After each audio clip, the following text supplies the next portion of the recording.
నమస్తే బోసుకుమారి. ఇప్పుడు YCP party ఖచ్చితంగా నేనైతే నాకు అర్థమైనంత వరకు నా అభిప్రాయం తెలియజేస్తాను.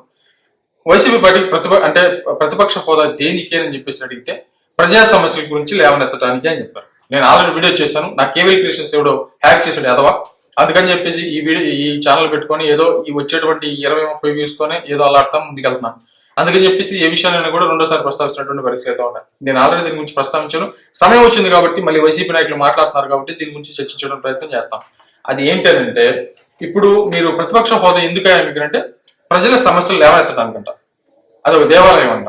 కాబట్టి అది ఇప్పుడు గుర్తొచ్చింది, దాని గురించి మాట్లాడుతున్నారు.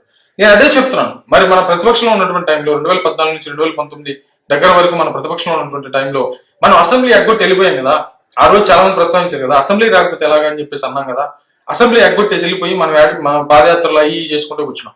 ఎందుకంటే ప్రతిపక్ష హోదా అప్పుడు విపరీతమైన బలం ఉంది ఆయనకి, కానీ నాకు మైక్ ఇవ్వట్లేదు అది ఇది అని చెప్పేసి బయటకు వెళ్ళిపోయాం. ఇప్పుడు అసలు ప్రతిపక్ష హోదాయే ప్రజలు ఇవ్వలేదు. మరి ఇవ్వనప్పుడు మరి అసెంబ్లీకి వచ్చిన ప్రతిపక్ష హోదా ఇస్తేనే ప్రజల సమస్యలు ఏమనిస్తానని చెప్పారు. మరి ఆ రోజేమో ప్రతిపక్ష హోదా ఉండి ప్రజలు బలం ఇచ్చినా కూడా ఆ రోజేమో ప్రతిపక్ష హోదా గుర్తురాలేదు, ప్రజల సమస్యలు గుర్తురాలేదు. ఈ రోజు మాత్రం ప్రజా సమస్యలు గుర్తొచ్చి ప్రత్యేక హోదా దానికి అంటే ప్రత్యేక ప్రతిపక్షంగా కావాలంట. మరి ఇది ఎంత వింతగా ఉందంటే, ఎంత విచిత్రంగా ఉన్నటువంటి విషయం అంటే, ఇది ఇప్పుడు ప్రజా సమస్యలు ప్రభుత్వానికి అంటే ప్రజలకు సంబంధించినటువంటి సమస్యలు లేవనెత్తాలి. నీకు అసెంబ్లీకి పోకూడదని ఉందా? ఇప్పుడు రోజా గారు అసెంబ్లీకి రావచ్చా? రాకూడదు. ఎందుకు? ఆమె ఓడిపోయారు కాబట్టి. అంటే రోజా గారు ఏంటంటే అసెంబ్లీ గేట్ కూడా ముట్టుకోలేరని చెప్పి జనసేన పార్టీ గురించి మాట్లాడింది. ఇప్పుడు ఆ రోజు అసెంబ్లీ గేట్ ముట్టుకున్నటువంటి పరిస్థితులు గుర్తు పెట్టుకొని నువ్వు ఓడిపోతున్నావు పెట్టాపురంలో అని చెప్పినటువంటి అంబటి రాంబాబు ఉన్నారు పవన్ కళ్యాణ్ గారిని. మరి ఈ రోజు ఆయన అసెంబ్లీకి వస్తున్నటువంటి పరిస్థితులు ఇలాగే చాలా మంది మాట్లాడారు.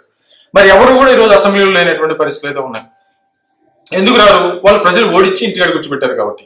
కానీ అసెంబ్లీకి వెళ్ళేటువంటి అర్హత ప్రజలు జగన్మోహన్ రెడ్డి గారికి ఇంకో 10 మందికి, ఆయనతో కలిపి ఇంకో 10 మందికి ఇచ్చారు కదా, 11 మందికి ఇచ్చారు కదా.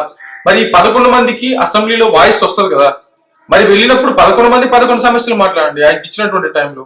ప్రజలకు సంబంధించినటువంటి అదేమన్నా రికార్డ్ అవుదా? అది ప్రజల్లోకి వెళ్దా? అదేమవుదా? ఖచ్చితంగా వెళ్తుంది కదా. ఓహో మా మాట చల్లనివ్వరు అది చెప్పి మీ పోరాటం మీరు చేయాలి కదా. మీ పోరాటం మీరు చేయకుండా అసెంబ్లీలో ఉండకుండా, ఇప్పుడు ఇంతకు ముందు ప్రతిపక్షంలో ఉన్నారు మీరు 2014 టైంలో. ఆ ఉన్నప్పుడు మీరు ఏం చేయాలి? మీరు ప్రతిపక్షంలో ఉన్నప్పుడు ప్రజా సమస్యలు ఏమవుతుంది, అసెంబ్లీకి రావాలి, మాట్లాడాలి. ఓకే, అప్పుడు మీరేంటి లేకుండా మీరు వెళ్ళిపోయారు, అసెంబ్లీలో లేకుండా మీరు వెళ్ళిపోయారు. మరి వెళ్ళిపోయిన తర్వాత అసెంబ్లీలో అప్పుడు ప్రతిపక్షం అనేది లేదు.